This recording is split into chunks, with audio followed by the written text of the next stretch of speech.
It's where you go to bike, hike, and stroll miles of pathways over more than 7,000 acres of parkland. A place to go explore rivers and fish their bountiful waters. Natural places to go marvel at magnificent wildlife while you play outdoors and go wander charming communities. Find all this and more at Destination Downriver. Give it a go.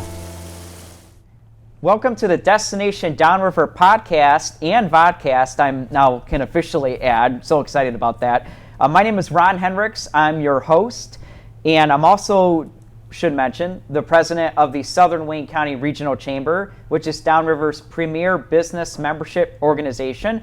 And I want to welcome you again to our May Destination Downriver podcast. This month we're featuring trails, which are a Downriver catalyst for good health, the economy, and the environment. And I'm so thrilled to say that today's podcast and vodcast is presented by our good friend Kathy Kane at Market Insights. And our vodcast, also known as the video portion of today's production, is produced and sponsored by with the help of our friends at the City of Taylor's Media Center. So a huge shout out to Carl Zymak and his team at the City of Taylor. We're also sponsored by the generous support of Greg Kowalski at Allegra Marketing, Print, and Design in Wyandotte, an amazing chamber member and a great partner. Greg, again, thank you so much for your tremendous support of our monthly Downriver podcast and Destination Downriver podcast and vodcast. So for strategic marketing and print communication with measurable results, let Allegra assist you with print, mail, design, and signs. They're located at 3557 Fort Street in the beautiful city of Wyandotte.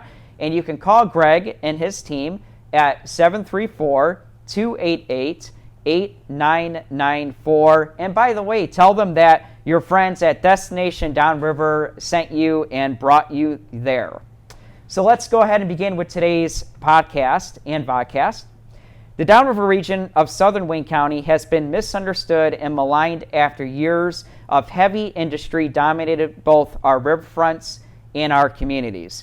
Over the past 25 years, that trajectory has shifted from Rust Belt to Green Belt, as Downriver has undergone what many describe as a near miraculous transformation. In addition to water quality improvements and the resurgence of wildlife species, land and water trails have played a major role in this metamorphosis.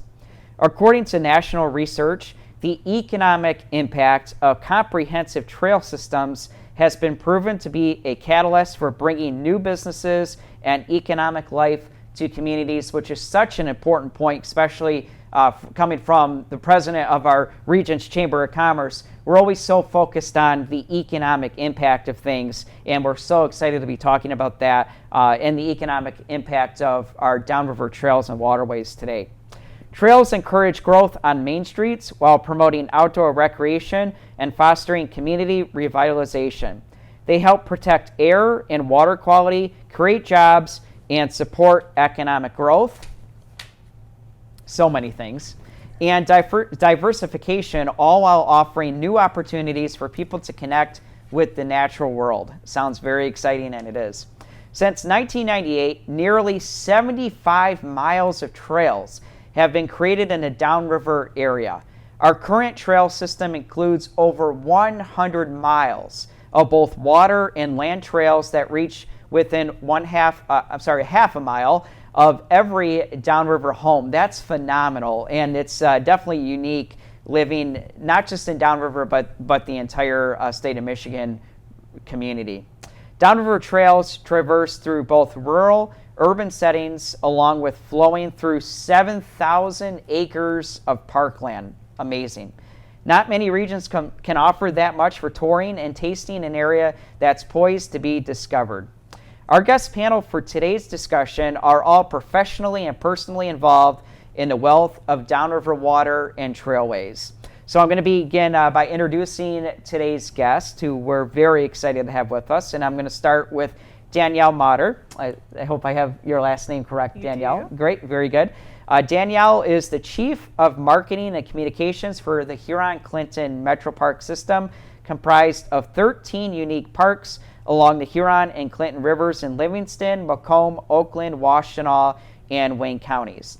We're fortunate to have 3 of those here in the Downriver area, and I might add also there's some outstanding golf courses that we have owned and operated by the Metro Parks as well.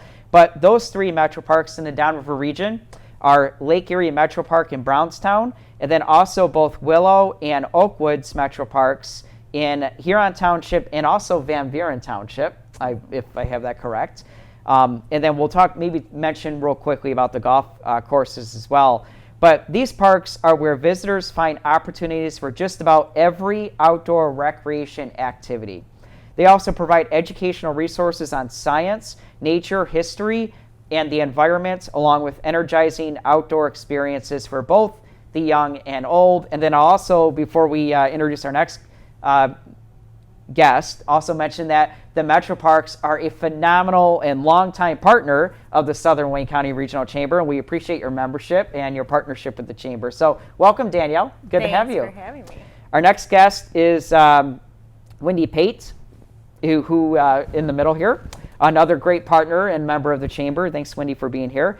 Wendy is a member of the Trenton Trailtown Advisory Committee since 2018.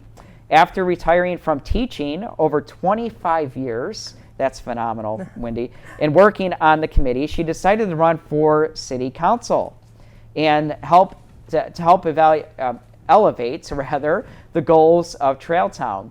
This past year, she took on the role of Mayor Pro Tem. Congratulations. Thank you. And when our good friend Joanne Gagne retired in 2021, you took on the role of co-chair of the Trailtown Committee. And your duties for the Trailtown Committee keep the ball rolling in the city of Trenton. So Wendy, welcome to the panel today. It's great to have you. Thanks so much for having me.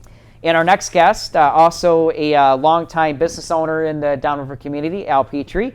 Great to have you as well, Al. Al is the owner of Al Petrie and Sons Bicycles in Woodhaven, and I believe you started in Lincoln Park. We did. For many years. A Downriver business icon, as I mentioned, since 1946, that serves all types of cyclists, including new and veteran riders, road and mountain always get that, pronounce that word wrong, aficionados, and recreation and transportation cyclists.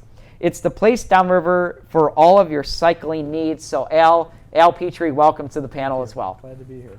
It's great to have all 3 of you, and as I mentioned earlier, we're very excited about today's discussion. I think there's so much that we can talk about when it comes to the waterways and the trailways and the economic impact, and really the impact on our overall quality of life is nothing short of absolutely phenomenal, I think, for all Downriver residents and visitors. So trails deliver a wide range of benefits, including increased business, enhanced quality of life, higher property values, and improved public health, which I think is also very important. So let's start today's discussion with an appropriate quote. That is, walking is mankind's best medicine. Any idea who said that? Any quick guesses? Sorry, no. So thanks to our amazing producer, I do know who that is. So thank you, Rich Williams, for providing the answer. The answer is, it's a quote from the ancient Greek physician Hippocrates. And it's a very good quote, and definitely something that I think is going to relate to today's conversation. Hey, there he is. He's on the screen. Great. So even in the 4th century, it was no secret that trails could promote great health. So I'm going to be beginning with Danielle. Speaking of health, the pandemic spawned a surge in demand for outdoor activities. Our Metro Parks undoubtedly saw that increase and has that increased demand continued into 2022. Absolutely. So in 2020, when the pandemic first started, we saw an increase of right around 30% for our average attendance at the Metro Parks. It was extremely large increase compared to what we've seen year over year. And even in 2021, we saw attendance be right around 11% higher than average. Granted, we're just coming up to busy season, so this weekend being Memorial Day weekend, the parks will really kick off the summer season. Sure. Yeah. And we're anticipating it to be another busy one. Even through the spring, the golf courses have been extremely busy. So those that discovered the parks in the pandemic, they're still there and enjoying them. Good point. And we kind of touched on the golf courses in the introduction. But I believe there's 2 phenomenal Metro Park golf courses in the Downriver region. Could you mention those and maybe talk about those for a minute? Yeah, absolutely. So we have 2 golf courses in Downriver, one at Lake Erie Metro Park. So each of our golf courses has a little bit different of a scenery, a little bit different of an experience. So it gives you the chance to kind of travel around the region and have some different experiences. And then our other one is at Willow. Willow, okay. In the springtime is challenging at Willow because it's very close to the river, so it's often flooded. So we just recommend check our website before you head out to one of those courses. Make sure there's no flooding going on. Great. Yeah, we've so at the Southern Wayne County Regional Chamber, we've done networking events at the Lake Erie Metro Park Golf Course. Yes. So we've done the 9-hole golf outing experience with a lot of our business members, and they absolutely love the Lake Erie Metro Park Golf Course. It's a phenomenal golfing experience, and Willow is is as well. Both amazing golf courses. I think the entire system, Metro Parks, just does a phenomenal job with the golfing experience. Next question for you. Downriver is privileged to have 3 different Metro Parks in our area, as we mentioned, and that's quite impressive, by the way, because I wonder what region of communities can say, hey, we have 3 amazing Metro Parks. So just a quick side note.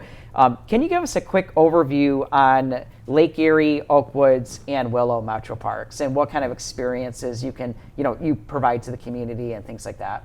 The great thing about the Metro Parks is, much like the golf courses, each one's a little bit unique and different. They have a different environment. So when you start down at Lake Erie, it's on Lake Erie. Yeah. So you've got the big water views, you've got paved trails, there's a Marshlands Museum with educational programming year-round.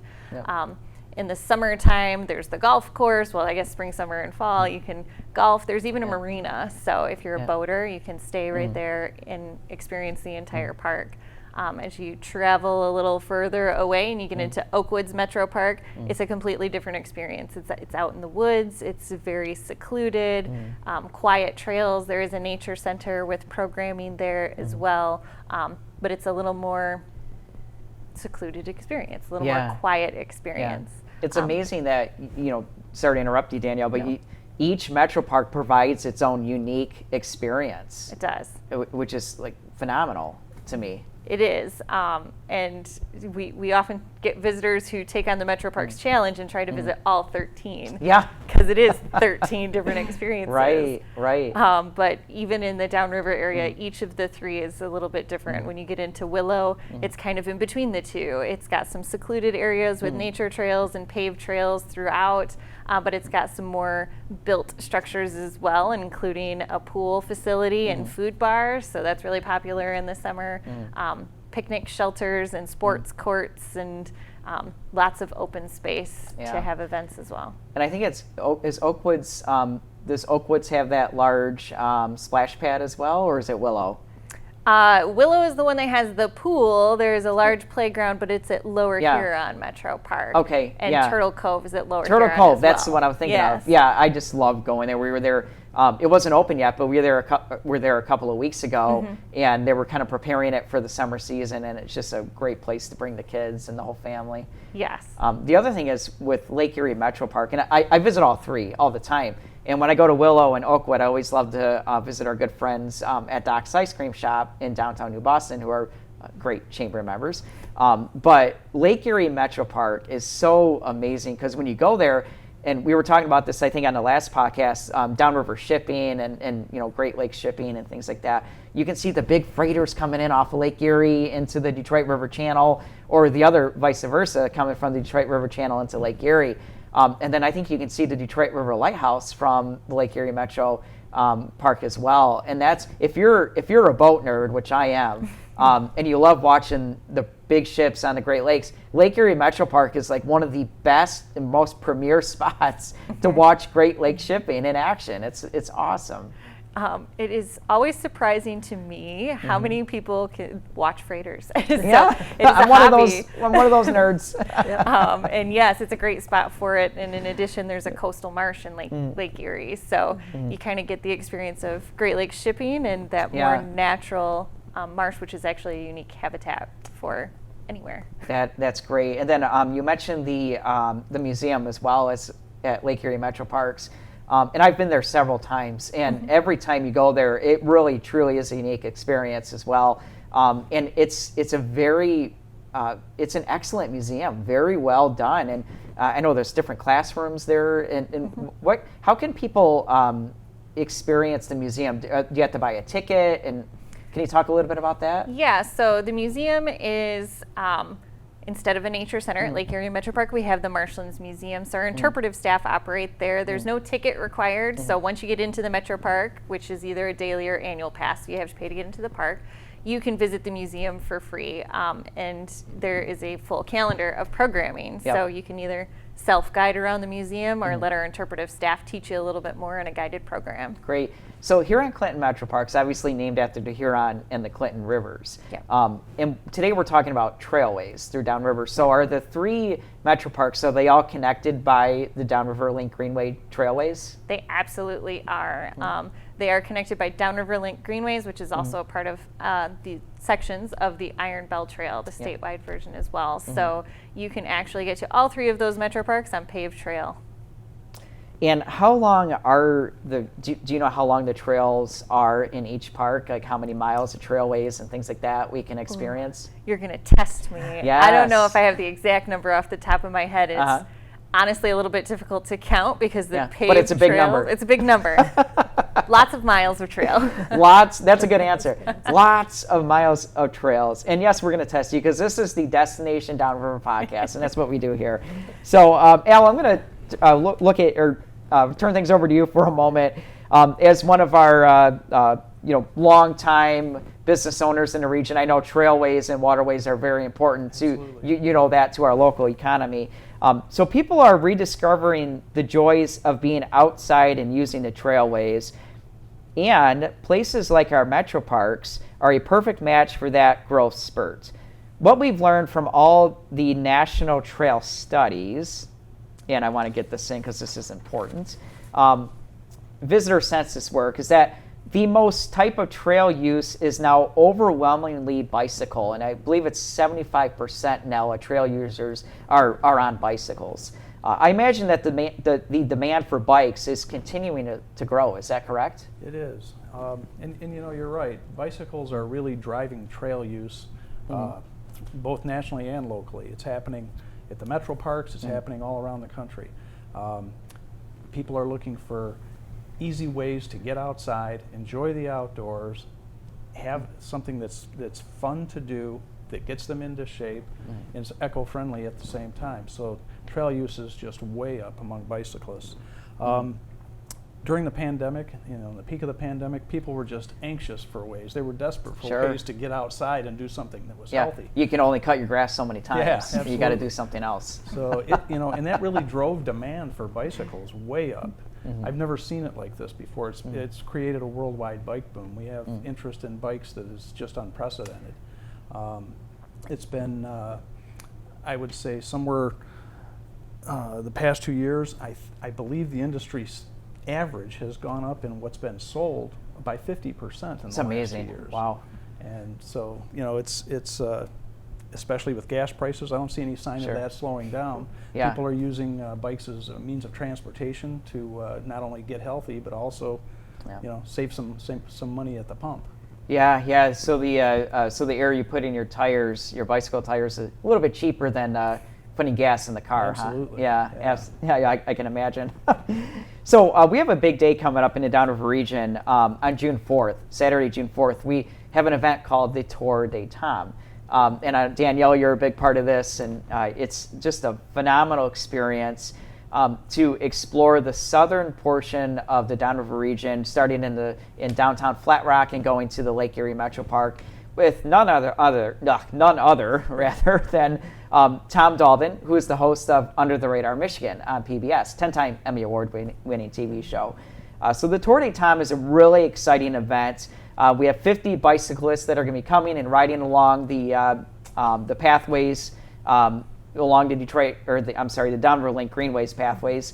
And so, Al, thinking about those 50 bike riders, what kind of bike would you recommend riding along those nicely paved pathways? Well, for most people, especially people that are newer to cycling, we typically recommend what's called comfort hybrid bikes, which sit you upright a little bit more. Yeah, it's not like an old school cruiser from the 50s. It's a modern day bike, but you sit more upright. You're not leaned over the way that you are on the old 10-speed style bikes. They roll great, and they put a smile on everybody's face. They're just fun to ride. So. Yeah, I've seen, I know some friends that have those e-bikes, electric bicycles. Have you been seeing a lot of those around lately, and are those pretty popular? Yes, e-bike. The demand for e-bikes is actually e-bikes is the fastest growing segment in the market right now. It's amazing. The demand for them is just through the roof. It's unbelievable. And the biggest thing about e-bikes is there are 3 different classes. In Michigan, they have 3 classes of e-bikes. We only sell Class 1 and Class 3 at the store. Class 2 is a throttle-activated bike. And most of those are not allowed on trails anywhere. I think you'd be able to attest to that. You can't take a throttle-operated bike onto any trails. They're specifically for roadways, like you would see where the cars are at. So our bikes are pedal assist. And I would say you're probably looking, I do have about 30 of them in stock. But you're probably looking, if you want something specific, it could be a year or longer for a wait. Oh, it's amazing. Wow. And I know a lot of people that are listening may not be familiar with what an e-bike is. Could you describe that to us? There are 2 major ways that they put batteries and motors on the bikes. One is a motor underneath the crankset near the pedals. And as you pedal, the battery will drive the motor and increase the power to the crankset, which will increase the power to the rear wheel. And the other is a motor on the rear hub of the bike. The rear hub bikes are a little bit less expensive, but they don't feel as natural as riding a mid-drive bike. A mid-drive bike feels like a regular bicycle, just like you've got stronger legs. Interesting. Wow. And it multiplies your effort. So if you're you're putting 5 miles of energy into the bike, you can choose a setting and it will multiply that by 1 or 2 or 3 times. So if you can move pretty good on an e-bike, up to 20 miles an hour on a Class 1 and 28 on a Class 3. It's very interesting. I know. So today we have autonomous vehicles. Do you see in the future, are we going to have self-driving bikes? I haven't seen any plans for that anywhere, so that's beyond my. I'll be retired by the time that happens. And I don't know if any of us are ready for that, right? I mean, it might be a little bit too interesting for us. These past 2 years of COVID have driven up demand for Netflix, sweatpants to work, sporting equipment like bikes, things like that. It is still as challenging. Is it still as challenging to actually buy a new bike as it was during the height of the pandemic? No, thank goodness. Oh, that's good news. Thank goodness. The demand is still incredibly high, but the supply chain has really tightened up quite a bit. A year ago, I might have 30 bikes in stock at any one time, and now I have over 500. Oh, wow. Still more arriving daily. So I have a lot of bikes for sale. The downside is some categories of bikes are still very difficult to get, especially the high-end gravel bikes and recreational racing bikes. Those are the $5,000-$6,000 bikes. Those are tough to get right now. Yeah. Are the speaking of brands, is Schwinn still one of the most popular brands out there right now? Well, Schwinn is certainly one of the largest number sold, but that's due to the fact that the Schwinn family lost the business years ago, and most of those bikes are now at the big box stores, so they sell a lot of them. It's not the same quality it was back in the 70s and 80s and 60s. We sell Trek bicycles and Electra bicycles, which are 2 of the most popular brands in the country. Great. Yeah, that's great. Question for both Al and Wendy, and we're going to loop you into the conversation on Wendy because you're definitely one of our trail experts downriver. What are, in your opinion, what are some of the best trails to bike and walk in the Downriver region? Well, I, of course, would be obliged to represent Trenton right now. So Sure, I think of course. Trenton, I think, is a great hub. There is a gateway opportunity at the Tourist Lodge, which is located on West Jefferson on the backside of Elizabeth Park. Yeah, yeah. And that is going to take you several different places. You can go as far north into through Wyandotte, River Rouge. Yep. Ecorse and River Rouge now have some bike lanes, and we're trying to get a few more down this way. You can also, from the Tourist Lodge, head down to my favorite spot, which is the International Wildlife Refuge. Oh, of course. And Yep. so you would need a bike to get there, perhaps, but from the Tourist Lodge. But you would stop and be able to walk through the refuge. They have 2 trails through the refuge. One's shorter, one's longer, and even the short trail just transforms you to a whole different world. It's just really makes you think about how different our waterfront has become in different places, and what we value and what we're heading back toward, and incorporating tourism and nature, and just throwing all your stress away, and just breathing the clean air and looking around at nature is pretty fabulous. Definitely. And Elizabeth Park is just absolutely beautiful, and I know it's just such a major part of the Trenton community and really the Downriver community. And then the Tourist Lodge there. I mean, when you drive down Jefferson, you see that Tourist Lodge, and it's what a phenomenal venue that is in our region. Yes, and thanks to Al Petrie and Sons, they did donate a fix-it station, so you have that available. Yep. There are restrooms available there. Those are becoming very popular, by the way, those fix-it stations. I'm seeing them all over down Riverview, Trenton, and Brownstown, all over the place. And in the metro parks. In the metro parks, yeah. Yeah, we also have the water trails.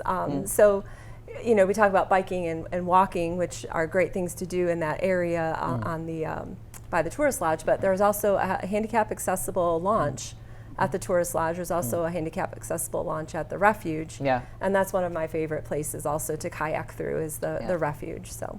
That's great. Yeah. How about you, Al? Any recommendations? Well, the Trenton ones that Wendy just described are right at the top of the list. In the four metro parks, not 3, we have Lower Huron, Oakwood, Lake Erie, and Willow. Yes, thank you. Connected. Yep. And they have fantastic trails to ride there. You can ride, not counting the Lake Erie section, you can ride 28 miles in and out just doing the other 3. Yeah. And you throw in going to Lake Erie, you really can get a nice day-long ride. Almost every community downriver has some sort of a trail. Lincoln Park has Council Point Park. It's a little short, but it's a great trail to ride on. Taylor around Heritage Park has some great trails. Personally, most of the people that I interact with really enjoy the metro parks. They go out to the metro parks almost on a weekly basis, some of them even more often than that. And the trails there are just great.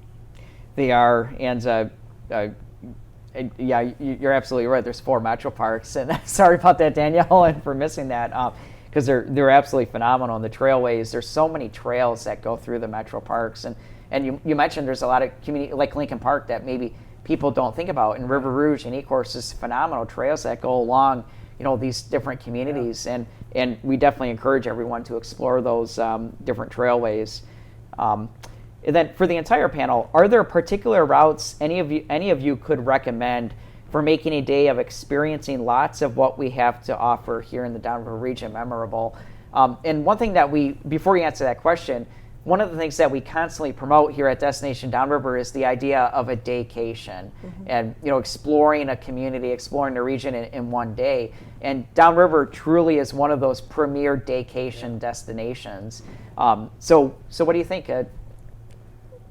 Who do you want to start? Yeah. You want to start with you, Danielle? Sure. So me personally, I actually really like the trails within Lower Huron and Willow Metro Parks, particularly in the spring, which we're still kind of in spring. We're getting kind of close to out of it, but through that section are all of the redbud trees, and when they're in full bloom, it's a really colorful view that you don't get to see very often, and it's right along the river. You can, with the family, go in and continue the ride to Oakwoods and experience the nature center, or not. And then connect into the local communities for lunch, and that's just a really nice experience. Yeah, there's a lot that you can do different things as well. For example, you could start in Flat Rock, let's say, and you could do some fishing maybe in the Hurock Park area. Yep. You could head over to one of the metro parks. You could head to the International Wildlife Refuge, and I believe the Refuge Visitor Center is now open, so you can go inside and look at their displays. You can head up to Trenton, perhaps grab a bite to eat. You can continue your journey through Wyandotte, do some shopping, and then you could end at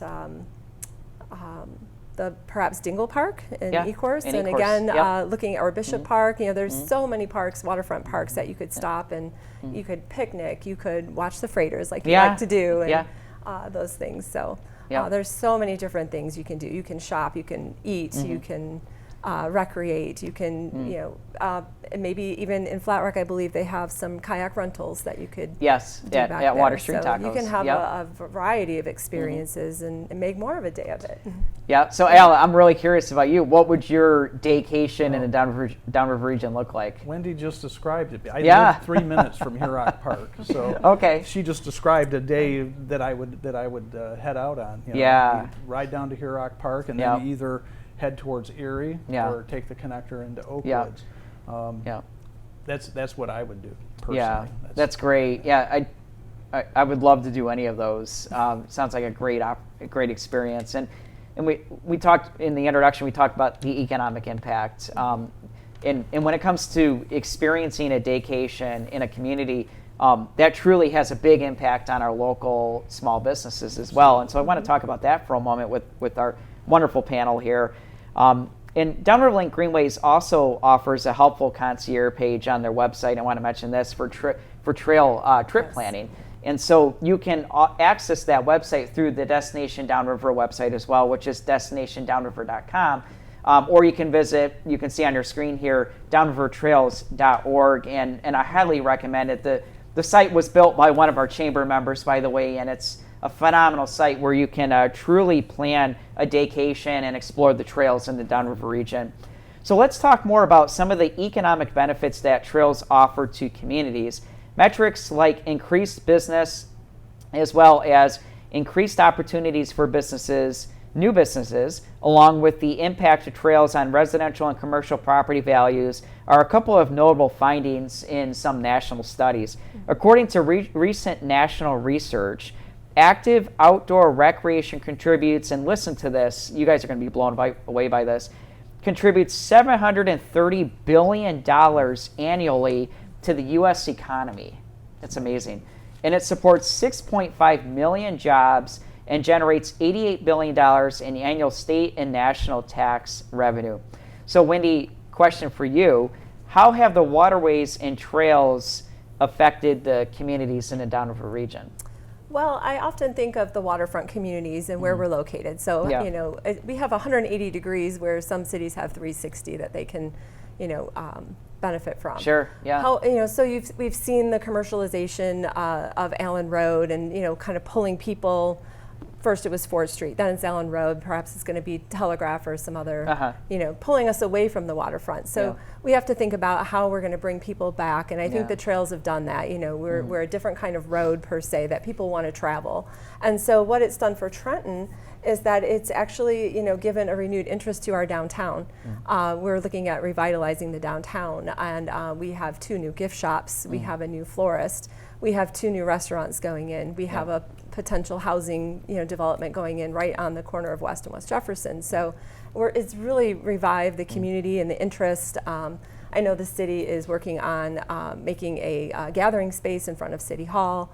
We are looking at doing, we have a mural that's going up at the north end of town to welcome people into Trenton. And then we also are working on a gateway at I think it's at Walnut Street, right on the bend there as you go outside of Elizabeth Park. There'll be an archway and kiosk and perhaps even a kayak launch there. So, oh, wow. We've got quite a bit going on, wayfinding signage so people know where they're at on the trail and where they can go for amenities and so forth. So I think it's really going to bring people back to the waterfront communities and these niche businesses that can offer, unique shopping and unique dining that, just a commercial sense, sometimes people get tired of always going to the same restaurant. They can Right. come to something more unique and, and fabulous down in And Trenton. truly that really makes Downriver so unique is that, the niche businesses and the small businesses that you find all throughout the region. And we're about to talk about our trail town communities of Trenton and Flat Rock.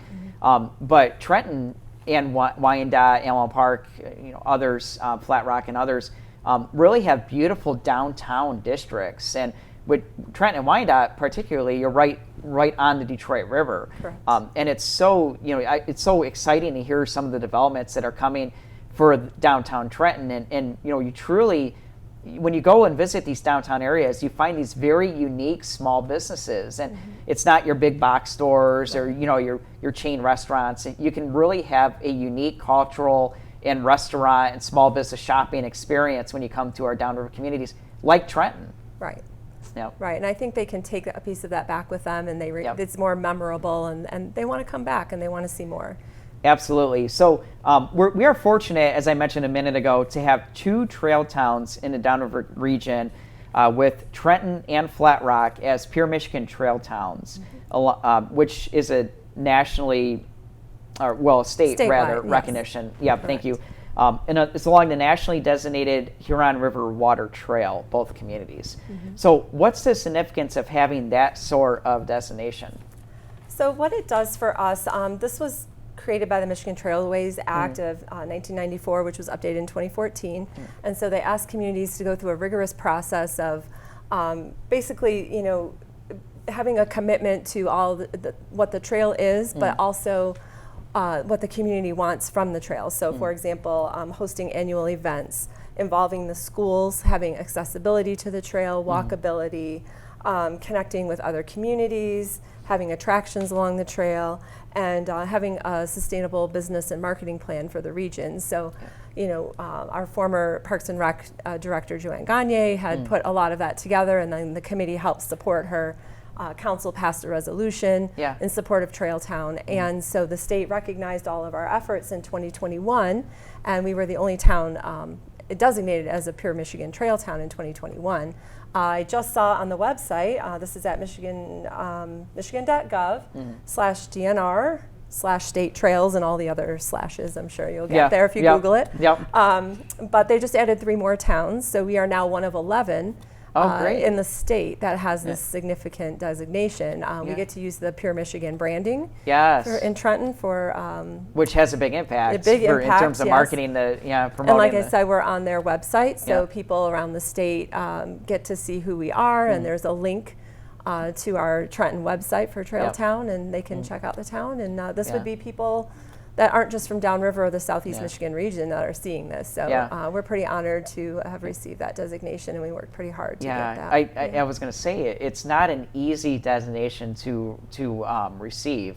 And I know you and the team in Trenton have been working on this for probably several years, correct? Correct. Can you maybe describe that process and why, what kind of work goes into receiving that designation? Yeah, so the Trail Town Committee meets, and you're welcome to join if you want to reach out. But the third Wednesday of every month, we meet at 8:30 a.m. We meet via Zoom, so I can easily get you a link. But pretty much the team of a diverse group of people have just, with the direction of Joanne Gagne, she said, okay, we need something to work on for the schools. This is one of the things we have to check off.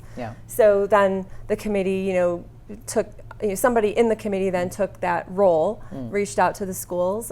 The Trenton Business Association sponsors something called Action Bound. So actually Trenton has 7 tours that you can take using a free app called Action Bound, but we involve the students with that and the teachers, and showed them how to program it, and then the teachers can take their students out on these short tours, for example. And like I said, the council had to adopt a resolution supporting Trail Town, so there was just so many people doing so many different things. We have a tourist brochure, so one of the years we worked on that. We have a master plan, which is online at trentonmichigan.org, and so we basically just go through and we prioritized what we could get done quickly and what was most important.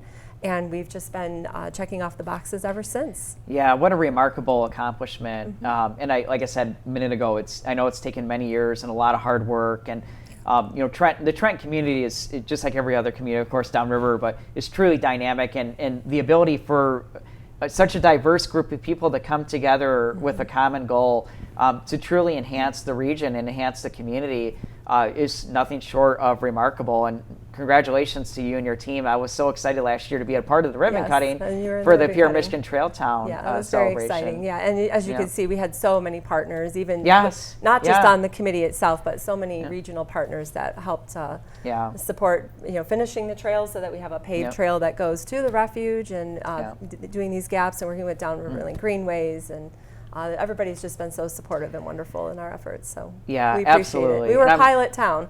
They chose Trenton as a pilot town, and we just got to work and did what we could to make it happen. Yeah, and that designation has such a big impact on our local businesses. I'm sure, Al, you could talk a lot about that. And, and then the impact on the metro parks and, helping to draw more attention to our partners with the metro parks. And it's a great thing for Downriver. And thank you, Wendy, for working so hard to make that happen. Thank you. And the entire team in Trenton. I will. That's great information, Wendy. And in traditional Star Trek fashion, we just beamed in or transported or teleported, however you want to word it, our good friend Joanne Gagne, and who just came out of the sky, out of nowhere. Exactly. So, wow, you truly, just magical. Magic. Wow. So, Joanne, you were a big part of the designation of Pure Michigan Trail Town for the city of Trenton. And can you talk a little bit about that? Because, like I said, it was a tremendous amount of effort, many years that went into it, and it's having a phenomenal impact on the entire region. Absolutely, Ron. And first of all, thank you for inviting me to be here today. And I'm retired from the city of Trenton, but still, I still have, looking at things from a distance, and I'm so proud of what the committee has done to continue the trail town and the trail system. It was a labor of love, truly a labor of love to get our trail town designation. We worked extremely hard, and it was a collaborative effort. Wendy spoke about our committee, the Trail Town Committee, and they are an amazing group of dedicated volunteers that come together from all walks of our community. And as Wendy mentioned, the Trail Town designation is huge for for our community. Having that Pure Michigan designation just elevates, our region. So yeah, it was a labor of love, and it took a lot of effort. It wasn't just a matter of just filling out some forms and sending it in. We tried for 1 year and didn't make it. Right. We spoke with the DNR, and they gave us really great information on how we could improve our application. Sure. Well, and I remember, Dave Lorenz, who is, head of Travel Michigan and big part of the Pure Michigan campaign. A couple of years ago, we had him speaking at one of our chamber business forums. And so, Wendy, you were there. And I've shared this story before. Wendy, piped up and said, I have a question for Dave Lorenz. I want to know, why did we not receive the Pure Michigan Trail designation? And but you need people like Wendy who are passionate on the team to make things happen. And I think it was maybe a year later, maybe not even a year, Trenton received that designation. But my question for you is, we all know how much effort went into this. Why? Why is it so important to receive that Pure Michigan designation? Well, I think that you can really leverage that Pure Michigan brand. Which really brings, it gives the trails some, what's the word I'm looking for? Yeah, legitimacy. Yes, okay. Exactly. Thank you for that word. Because we all know in our region, how important our trails are and how wonderful our community is. Right. But when you have that state designation, then you just open yourself up to the entire state of Michigan and beyond. Right. Because Pure Michigan is all over the country. Well, and now it's international now. Right, it has an international presence and impact. And when you receive that designation and you're a part of the Pure Michigan campaign, it really does make all the difference, as you can Absolutely. attest to. Yeah, and again, Canada right across the Detroit River from us, Yeah. and we have the International Yeah. Wildlife Refuge. So having that Pure Michigan brand just elevates the whole area and brings people in for tourism, and it helps out the economy, and it's a win-win. Absolutely, and I think Joanne Gagne is probably the most famous name now in the Downriver region because you played such a big part of making that happen, and that's played such a big role in the continued enhancement of our Downriver community. So, and we wish you would come back from retirement. I'm going to keep trying to draw you back. Yeah. Like I said, I'm here to help however I can, but I have to say I am enjoying retirement. Sure. It gives me the opportunity to more time get to be out on the those trails in Downriver. Absolutely. Yeah. Yeah, for sure. Great to have you with us, Joanne. Great And we'll to be let here. you go back up to the sky. Myself, Yeah. okay. Great. Thanks. So I want to thank my guests, or my panel of guests, for being here today on the Destination Downriver podcast and vodcast for those who are watching us.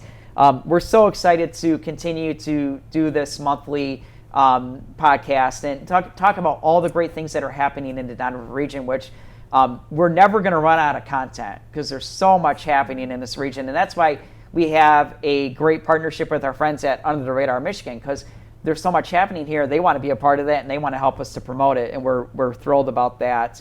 And the other thing is, too, I keep mentioning about the impact, the economic impact on our region, but our small businesses here in the Downriver community are truly the ones that make things happen. And so good to have Al Peter here, one of our small business owners. And this podcast is a great way to continue to urge all of you to support local small businesses in your community, and especially here in the 18 Downriver communities that make up such a phenomenal region that we cherish here in our area. So thanks for listening, and thank you to our esteemed panel members and our guests. And I want to encourage you to visit the Destination Downriver website, www.destinationdownriver.com, and explore all the great things that are happening in our region, our unique small businesses and restaurants and shops, and of course the trailways and the waterways and the metro parks and all the great things that we have happening in the Downriver region. You can also find Destination Downriver on Facebook, which you can see a lot of the great things that are happening on a weekly basis on Facebook. And you can find more information there about next month's podcast, where we'll be talking about the return of festivals and events throughout the Downriver community. And that's an exciting topic, so you'll want to stay tuned for that one, because it's time to get back to enjoying the live music, food, and entertaining cultural experiences that our many area events in the Downriver community have to offer. So really excited about that one. And again, thank you to our sponsor, Allegra Print and Marketing and Wyandotte, Greg Kowalski. I know you're watching. We want to say a big thank you to you for your ongoing support of these great podcasts and vodcasts. And Allegra is where your marketing success can happen today. And also a special thanks to our production partners, Kathy Kane, Market Insights, and the beautiful, brand new, fairly new, I guess you can say, can't say brand new anymore, but fairly new, Taylor Media Center, who continues to do a tremendous job with producing these monthly podcasts and vodcasts for us. So thanks again to our friends at the Taylor Media Center. Again, my name is Ron Hendricks. I've been your host, and we're looking forward to seeing you next month on the Destination Downriver podcast. Thanks. Have a great day.